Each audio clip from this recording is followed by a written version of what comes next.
Here. How are we, folks? You good? Fantastic. Were you accustomed to speaking to you when you're preparing for a fight? You're here doing fight week, cutting weight, doing all of this. You might not have a fight. You might have a fight. So I guess how important was it for you to actually be here? And did the UFC approach you for the backup, or did you just kind of approach them and be like, I'm doing this, whether you tell me or not? It wasn't an approach situation. It was a negotiation situation. I made sure that when I took the fight against Carlos Praches, you take a fight on short notice against a dangerous opponent, I turned around and we came up with a plan of saying, okay, cool, I'll do it, but I want something else in return. I want to make sure that I am next in line, that I am the person who's going to be there. And the best way to do it is make me the backup for UFC 315 2 weeks after the fight. Do you think that's what kind of sets you apart? Because, Bilal was in here and we were asking him about, what about Buckley? What about Usman? What about Colby? And he referred to Usman and Colby as losers, but he referred to you. He goes, well, he's doing everything right. Like, he's out there selling himself. The one that makes the most noise usually gets called on in class. So is that what's setting you apart from the rest of these welterweights that are kind of waiting to see what happens? You're actually out here trying to make it happen? I would say that, and I'm actually fighting. When you mention names like that, do you know what I mean? I would say I'm actually fighting. I'm being active. I'm fighting the best guys in the world. I'm fighting the guys that people see as most dangerous. My last 2 fights, I've ended a 28-fight finish streak. I'm that close to winning both of them. Do you know what I mean? So I'm fighting the most dangerous guys in the world. I'm being active. I'm afraid of no man walking this planet. And I'm an absolute competitor. That's all my body wants to do. My brain wants to fight the best, beat the best, and become the best. Bilal is the champion of the world, and I think from everything that I've seen from him, obviously I don't know the guy personally on a deep notice, but seems to be a good human, seems to have his mind switched on and isn't into kind of some bullshit of mentioning stupid things. And I think for him, it would be a smart move to want to fight me next. Because I'm going to do all the heavy lifting when it comes to selling the card. I'm going to do all the heavy lifting when it comes to putting on a show. I'll do all the noise. All he has to do is show up so I can win the belt. And, how annoying has it been to, because we asked both Jack and Bilal this, it seems like Saturday is going to kind of decide the fate of 2 weight classes. So even in your case, say Jack does win, everyone assumes Islam's coming up, skipping the queue, and he's getting the title shot. So have you talked to you talked about, you negotiated this spot. Have you talked to the UFC, if I weigh in as a backup and don't fight, is there something else waiting for me after this? If what you were saying is right, and Jack does win, let's put this hypothetical idea out there, Jack does win, and Islam wants to come up, everyone takes a back seat. And you go, okay, you're the number 1 pound for pound in the world, you deserve that ranking, you deserve that status. If you want to come up and fight for that belt, then everyone will sit back and let you do so, because that's the respect that man deserves. But I believe Bilal wins this weekend. And when Bilal wins this weekend, there ain't a bigger fight to make than me and Bilal. And I want to do it in his back garden. I want to do it in Chicago. I want to sell it out. I want to be the guy to do it, and I want to take his belt in his hometown. That was going to be my next question. How enticing does that sound? Bilal has, to his credit, has wanted to stay active. It's his body that hasn't let him stay active. So do you think that is a realistic possibility? I'm sure Bilal will want it. I think if he puts his mind to it after this fight and he gets out of here relatively unscathed, I don't see why not. I had a 5-round fight 2 weeks ago, mate. I'm here. So I think if he wants it hard enough, he can make it happen. If he doesn't want it and mentally he's like, oh, that's a tough one, I'll say I'm injured. Then it all depends. You know what I mean? We find out often how tough people are mentally when opportunities like this come about. I think for him it would be idiotic to not want to fight in his hometown and defend his belt on home soil, regardless of who's in front of him. That's like offering me a fight in Dublin and going, would you fight anyone in Dublin? Me going, I can't. I'd tear off a leg and still fight in Dublin if I could. Then just last one for me. It seems, your son has stolen the spotlight a bit yesterday at the partner day. He was running around with microphones trying to interview everyone, giving Jack candy. So I guess is he aware of how popular he's become? And what do you and Layla make of how popular he's become on the internet? So we have this kind of talk all the time about, my son. And he is just trying to be like his dad. That is all he is trying to be. He is just seeing what his dad does. He has the exact same energy as I do, and he is just copying me. Dude, when I tell you last night, we left this hotel and decided to walk home, and I took maybe about 50 photos with fans on the way home. He was getting annoyed that he was not getting photos as well. I had to take him out of his buggy and take photos with fans and him because he just wants to copy everything. If I lie down on a massage table, the kid wants a massage as well. Last night I was up getting a massage with Heather with the PI with my whole team with me, and he's like, Olivia, can I have a massage? Do you know what I mean? He goes into the gym, he wants to lift weights and squats. He goes into the gym, he wants to hit pads. Like he is a mirror. And as a father, I've learned that everything I do will be reflected in my son. And if I curse, my son will probably curse. If I do and treat people in the right way, my son will do the same. If I say my please and thank yous, it's setting a good example to him. When I'm doing everything that I'm doing, it's hard not for him to want to copy daddy because he's seeing how much fun I have and how much dedication. But yeah, the kid's a superstar. Whether he knows it or not, like he's a superstar and he steals everything. He steals all the shows. Any fear that when he has to go to school, he's going to start like wheel kicking people out of nowhere? Dude, I have seen him already when we go to like some play areas. I have stopped some like bad situations already. Like I see what he's about to do and I'm like, do not need that kid in the head. He's just, again, because him, it's just playing like at the end. This is another one I think about, right? I go to sparring. So I'll spar in Brazil or I'll spar in England or wherever I am in the world. And I'll use Marco Tullio for an example, one of my good friends. Me and him will try beat the shit out of each other for 5 minutes. Then we'll hug each other afterwards. We'll sit down. We'll chat about it. We'll go get food afterwards.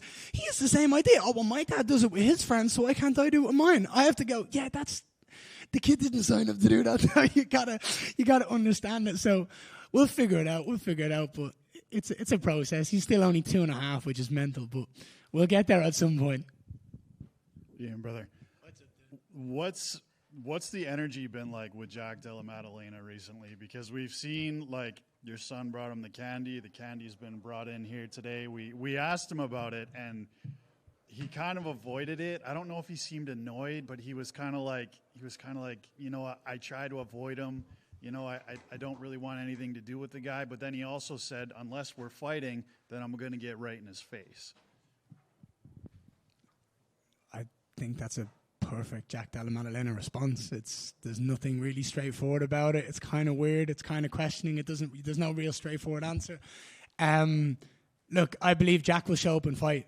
Do you know what I mean? I don't think he's afraid of a fight. I can tell the guy's always ready to go. I've seen his fights prior to, and I know that he knows how to fight.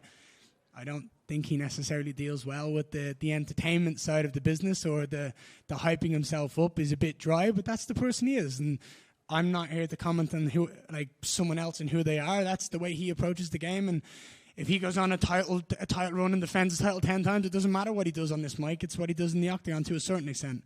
Me and him are two different people. I'm not going to sit here and comment about his approach to the game. As long as he goes in and backs it up in the octagon, that's really all that matters. As somebody who wants the same thing as Jack Della Maddalena, which is obviously that UFC welterweight title, is that part of your strategy to kind of get in his head as much as you can to take a little bit of his focus off Bilal Muhammad this weekend? I think me just being here is taking both of their focus off each other. I think me being here, they're both a bit more frightened about me than their opponent. Because the truth is, I've shown back to back to back on short notice that I'll fight anyone, anywhere, anytime, and I know how good I am. And I'm so good at dissecting opponents. I'm so good at getting into that octagon and fighting the fight I want to fight, that if I was both of them, I'd be afraid that I'm here too. And then finally, like, do you encourage somebody to kind of push back on you a little bit? Like we saw the pizza with D-Rod, we've seen the M&Ms. Like, are you waiting for the day that somebody does something back towards you, like just banter-wise? Listen, I'm Irish. So you push back, I push back more, and it's a never-ending cycle, and it will never stop. I often have to, like, tell my team to stop, because if I get going, like, I can't control it. Like, dude, you want to know the truth of what we wanted to do? We wanted to hire a pizza truck and put it outside the hotel, and I wanted to say free pizzas for anyone named Jack Della Maddalena, but we had to have, like, a license to sell stuff, and we were like, we tried to do it. And I just thought, God, that would be so fucking funny if we could pull something off like that and just create good content, wind people up, be interesting, because we've also said that we had a conversation last week in Kansas about it and stuff.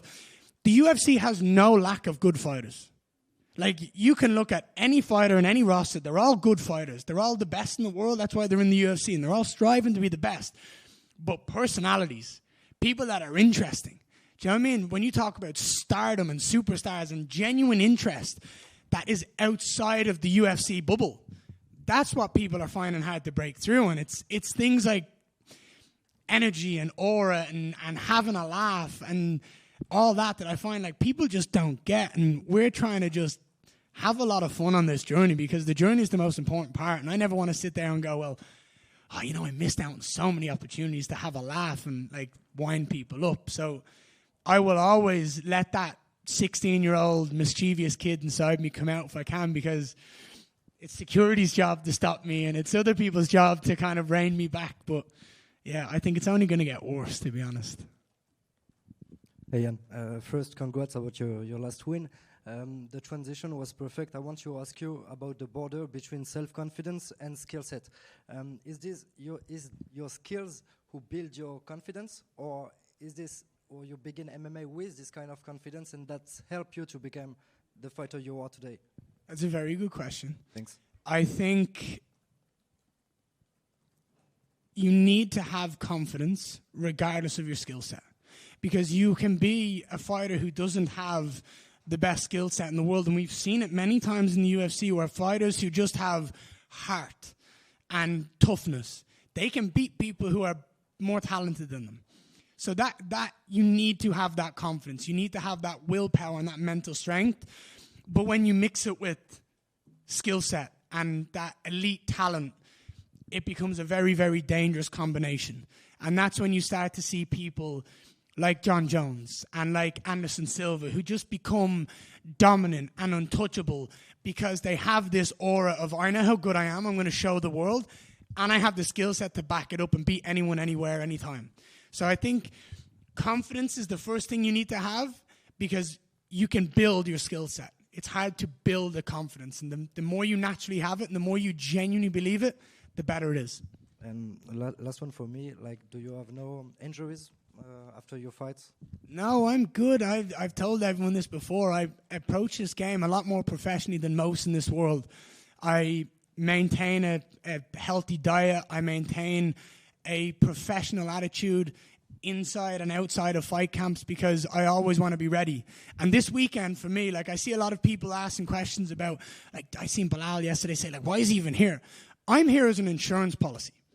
I'm here as an insurance policy to make sure that all the fans that have paid for tickets to this event, all the people that have paid for this pay-per-view, if something happens, which we've seen many times before, let me take you back 3 months ago to Islam Makhachev versus Arman Sarukian.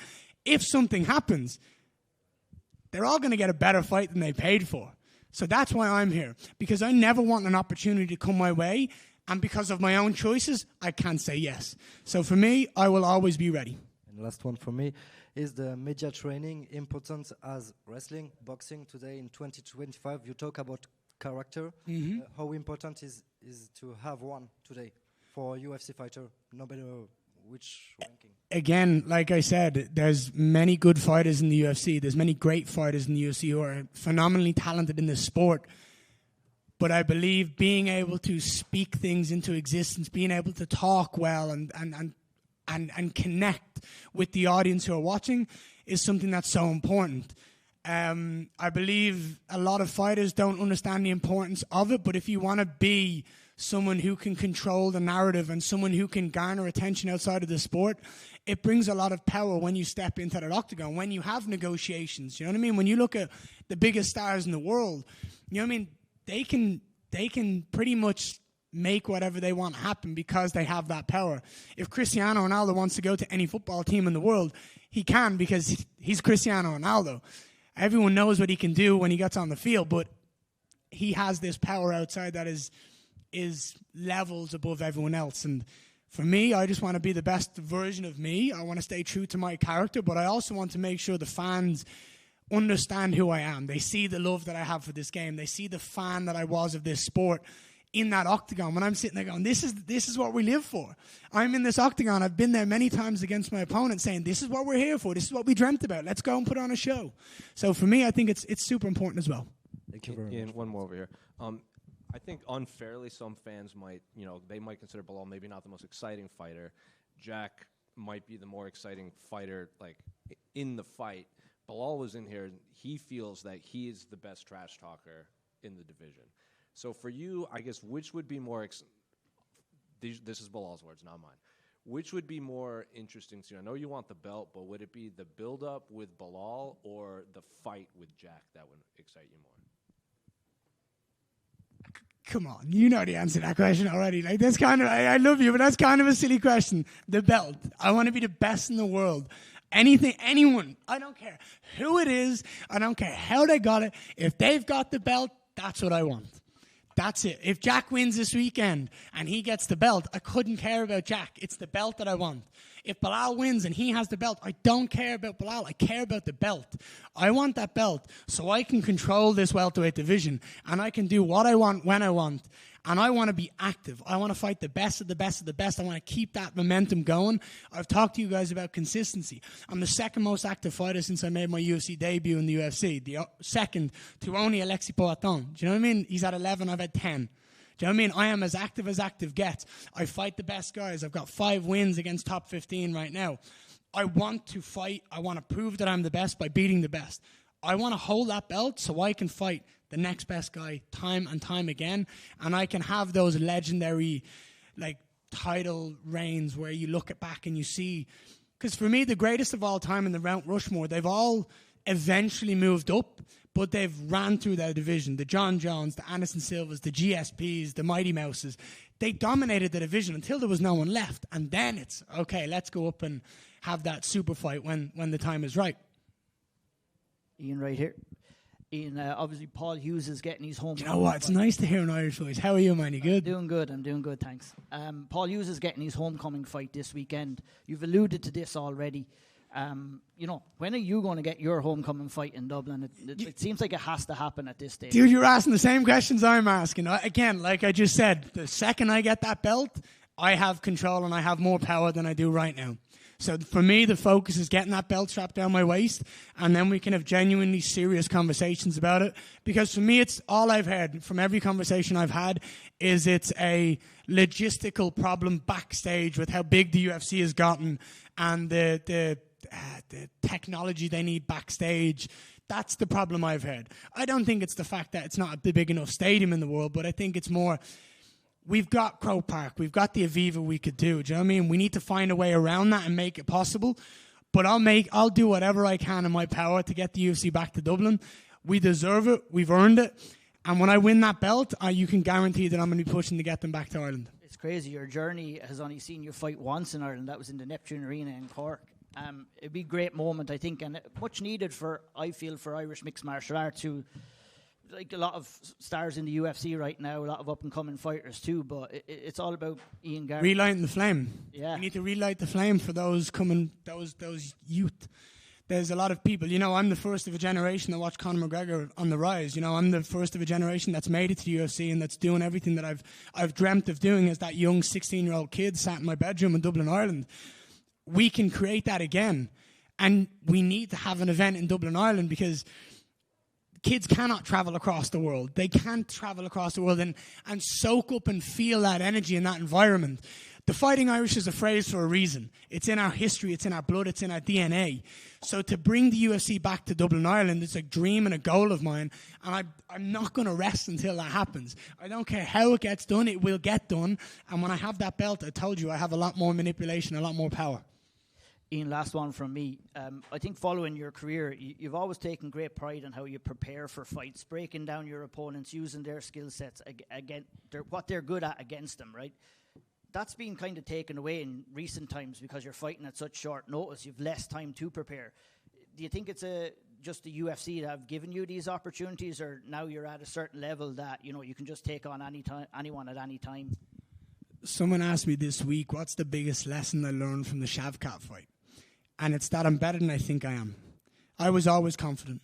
My skill set from a little kid growing up in Dublin, Ireland, I had confidence when I was playing Ga, hurling, whatever it was. I was always a confident individual. But when I set my mind to something, I know I can achieve it. And that fight showed me against the baddest man in the world in our division. 18 fights, 18 finishes. A lot of people didn't want to fight him. I said, fuck yeah, I'll fight him. I'm not afraid of anyone. And I went in there and I brought that man to the wire. And I very nearly won that fight. Obviously, I didn't, and I'm not saying I did right now. You know, it was 3 rounds to 2, but on short notice, I proved that I deserve to hang with the best in the world. I'm better than I think I am. And that gave me more confidence to go out and fight Pratchett on short notice and to be able to show up here 2 weeks after a 5-round fight. I'm able to fight the best in the world whenever I want, and I'm able to do what I want because I'm aware of the talents that I have. And God gave me talents. I'm simply here to show the world what he gave me and put on a show. One last one for me, actually. There's a lot of people will say you're not a finisher, but you've gone in there against Shavkat. He's injured his knee after the fight. You've gone in against Carlos Pratchett. He's a broken foot after the fight. So, you know, you might not be finishing fights, but you're definitely going out there and doing damage when you get in the cage. Listen, those 2 individuals are 2 of the most dangerous opponents in the world, right? You put them in against 99% of the rest of the division, they win, right? I can tell you this. Carlos Pratchett was not a nice energy to stand across that octagon from. He was game and he was ready and he was mentally violent. I could feel it. But I went in there and I ended a 28-fight finish streak twice in a row against Shavkat and against Carlos Pratchett. And I went out there and I did things that the world didn't know was possible against both of those guys. I out-grappled Shavkat. I outstruck Carlos Pratchett. And I did it both of them on short notice. Do you know what I mean? You give me a full camp, what do you think is going to happen? I'm going to be far more well prepared. I'm going to be far more excited. But that's now in the past. I know what I'm capable of doing to the entire division. I want to go out there, have fun, put on a show, sell out pay-per-views, sell out cards wherever I go. Do you know what I mean? I don't even necessarily want to be on pay-per-views. I don't want a paywall. I want to put on a show for the entire world to see. And for me, I just want to prove that I'm the best against the best opposition that the UFC has to offer. I'm not afraid of anyone. I really live that lifestyle of I will fight anyone, anywhere, anytime. And I want to always be in a position where when the UFC call me to save a card and they call the tall blonde and they go, look, we need you to save the card again. You know, you're our saving grace. Can you do it one more time? I always can say yes. So I have nothing but confidence in my ability that I can go out there. I've said it since day one. I'm going to be a world champion. It's inevitable. It's a matter of time. I'm going to get that belt wrapped around my waist by any means necessary. And this weekend could be the UFC's biggest heist ever. You know, back-to-back short notice fights. We pull off a heist like this, and then the power's all in my control. So I'm excited. Thank you, Ian. We got Usman and Buckley coming up, so I just wanted your thoughts on the fight and how you think the fight goes down. I think Usman should be retired already. I think he's only in this to get a paycheck, and I think Joaquin Buckley's going to run through him. Thank you, guys. Enjoy the show.